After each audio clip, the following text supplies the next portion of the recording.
Now, over the winter of 1777, the British leadership devised a two-pronged attack. The military that was still remaining in Canada under General Burgoyne would come south into New York State. Meanwhile, General Howe, who was in New York City, would capture Philadelphia and then go north to meet Burgoyne. The plan was take New York and all of New York State and separate New England from the rest of the colonies. In this way, they could deal with New England at a later time. However, at this time, it's important to realize that military communication was very dodgy. Almost all communication took place with letters that were sent by courier. It was an important issue to try and capture couriers or in other ways disrupt communication. Nevertheless, in the summer of 1777, the two armies began mobilizing, Burgoyne heading south from Canada and Howe moving towards Philadelphia.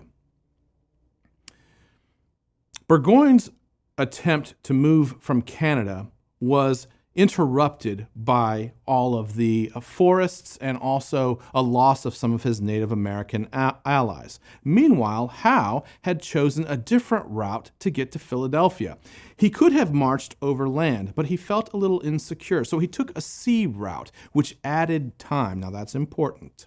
He arrives in Pennsylvania, and he and Washington begin skirmishing and trying to outmaneuver. Washington always trying to stay between Howe and Philadelphia. However, a little bit later in the summer months, Howe finally maneuvered around Washington and captured the city of Philadelphia. Now, by 18th century standards, that should have ended the war. After all, he had captured two major cities now, New York City and Philadelphia was effectively the capital of the United States. But the Americans were not fighting by the normal rules. Congress, which was made up of about 60 individuals, simply relocated to Lancaster, Pennsylvania, and the war continued. Howe spent months trying to secure Philadelphia. He tried to secure the sea, and he also tried to secure the surrounding area. Meanwhile, Washington continued to move his army, which was now significantly outnumbered. The result was Howe did not control Philadelphia until December, long after he was supposed to go north to relieve Burgoyne. Now, Burgoyne had a number of Native American allies, mostly the Iroquois, who were guiding him through these forests in upstate New York. They needed these allies. But the Native Americans were becoming frustrated with the English, who were taking so long to march, and they began to indiscriminately attack some of the settlers in the areas around New York. At the same time, Congress had sent a letter to the New Englanders saying, "Help us in New York, summon the Minutemen." So, with news of this violence from the British Army, coupled with a letter from Congress asking for the Minutemen to show up, the American forces in upstate New York began to swell. Burgoyne lost control of his Native Americans, and they left angrily. That left him with no scouts, and as he began slowly moving his army further and further south, he began to run out of supplies, and he became very inefficient at moving his army.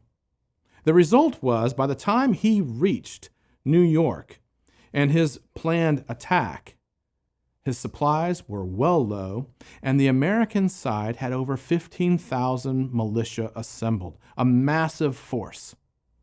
Burgoyne was stretched too far and was literally surrounded by militia. In a massive battle that went against him, he ended up having to flee. He was surrounded at Saratoga, and with no help coming from Howe, who was still stuck in Philadelphia, he had to surrender.